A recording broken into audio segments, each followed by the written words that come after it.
Hello friends, आप सबका स्वागत है मेरे चैनल स्टडी कॉर्नर 24 में। और आज हम पढ़ने वाले हैं लाभ और हानि,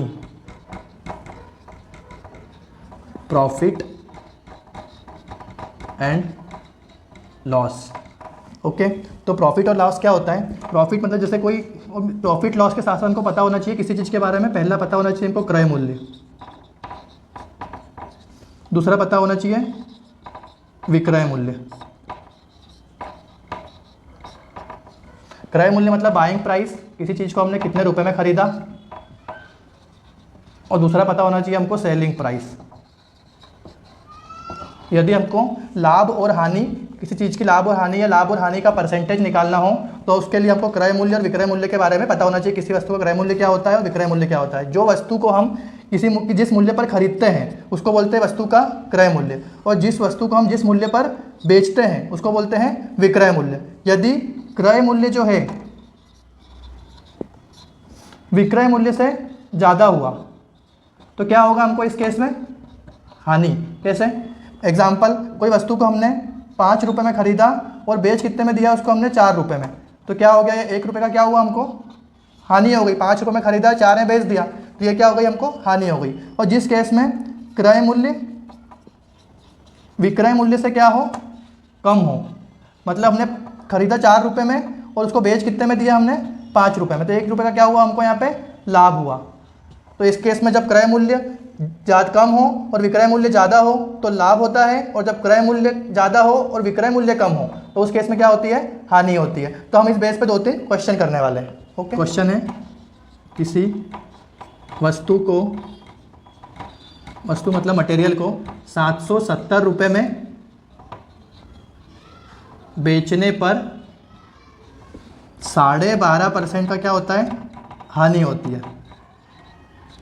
12.5% की हानि होती है। तो वस्तु का क्या पता करना है हमको? क्रय मूल्य।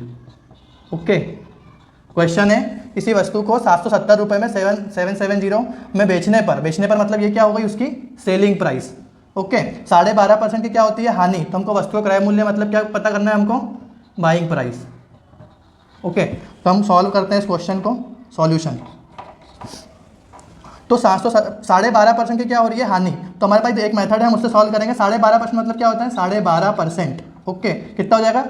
2 में इसका मल्टीप्लिकेशन, 2 × 12 14, 14 और 1 क्या हो जाएगा? ये 15, 15 डिवाइड में 2 परसेंटेज मतलब 25 डिवाइड में 2 × 100 मतलब 25 डिवाइड में 200। इसको कैंसिल करेंगे तो क्या हो जाएगा? 25 से एक बार और ये 8 बार, मतलब आंसर इसका अभी ये क्या हो जाएगा हमारा? 12.5 को हमने कन्वर्ट कर लिया, क्या हो गया? ये 1/8। अब ये क्या आ गया अपन सॉल्व करने पे? 1/8 मतलब ये 1 क्या हो गया?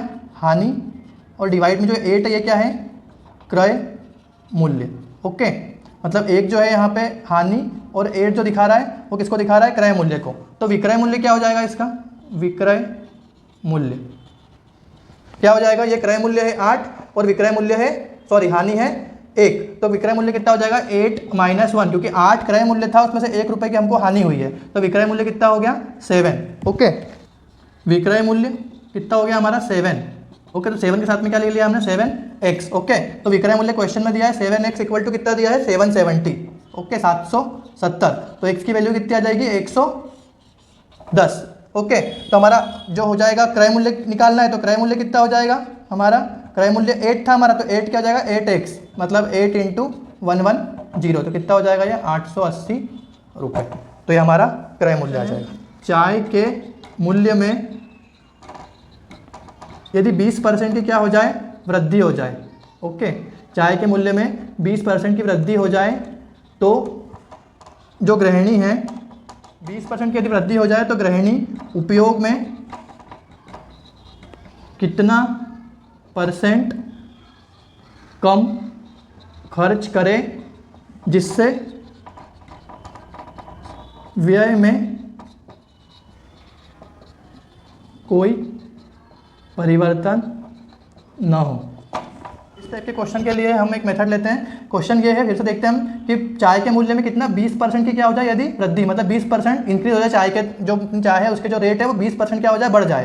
तो क्वेश्चन ये कि जो यूज़ कर रही हो चाय वो कितना परसेंट कम यूज़ करे ताकि उनके खर्चे में कोई परिवर्तन ना हो, मतलब उनके ऊपर कोई लोड नहीं पड़े, वो चाय यूज़ करना कितना कम कर दे, ये बोल रहे कितना परसेंट चाय का उपयोग कम कर दे। ओके, तो 20% क्या है, चाय में क्या हो गई वृद्धि। 20% मतलब क्या होता है, 20 डिवाइड में 100, ओके, मतलब 1/5, ठीक है। तो क्या हो जाएगा ये हमारा, तो मूल्य कितना हो जाएगा, चाय का मूल्य का रेशो क्या हो जाएगा, 5 तो है, पहले 5 जो था वो रेट था समझ लो, है ना। तो अपना 20% वृद्धि हो गई, मतलब 5 से कितना बढ़ गया, 1 रुपया क्या बढ़ गया 5 के ऊपर, तो अब क्या हो जाएगा 5 रेशो क्या हो, 5 रेशो क्या हो जाएगा 6, मूल्य ये हो जाएगा, मतलब पहले 5 का था रेट, अब क्या हो गया 6 का हो गया। तो अब खपत कितनी हो जाएगी, खपत मतलब होता है अपना कंजम्पशन, कंजम्पशन कितना हो जाएगा 6:5। ये क्यों होगा, क्योंकि उन्होंने क्या बोला है कि जिससे व्यय में कोई क्या हो परिवर्तन ना हो, मतलब खर्च को क्या रखना है हमको बराबर रखना है, खर्च बराबर, ओके, खर्च को बराबर रखना है। इसलिए क्या हो जाएगा, ये जो 5:6 था हमारा मूल्य, तो खपत कितनी हो जाएगी 6:5, मतलब पहले जहाँ चाय जो थी वो 5% यूज हो रही थी, अब कितनी हो जाएगी, खपत का हमारा रेशो हो गया 6:5, क्यों खर्च क्या रखना है हमको बराबर, ओके। मतलब जहाँ पे पहले चाय को तो हमारा 6 यूज़ कर रहे थे, अब कितना यूज़ कर रहे हैं 5, मतलब हमने क्या कर दी, एक की क्या कर दी कमी कर दी खपत में, ओके। खपत में जो कमी हुई है उसको परसेंटेज में, खपत में जो कमी उसका हमको क्या निकालने का बोला है, खपत में कमी का परसेंटेज, ओके। तो खपत में कितना कम हुआ है, पहले था 6:5, तो कितना हो जाएगा, दोनों का डिफरेंस कितना हो गया 1, और जो अनुपात था वो क्या 6 अनुपात क्या है 5, तो 6 1/6, मतलब क्या हो जाएगा 16 2/3%।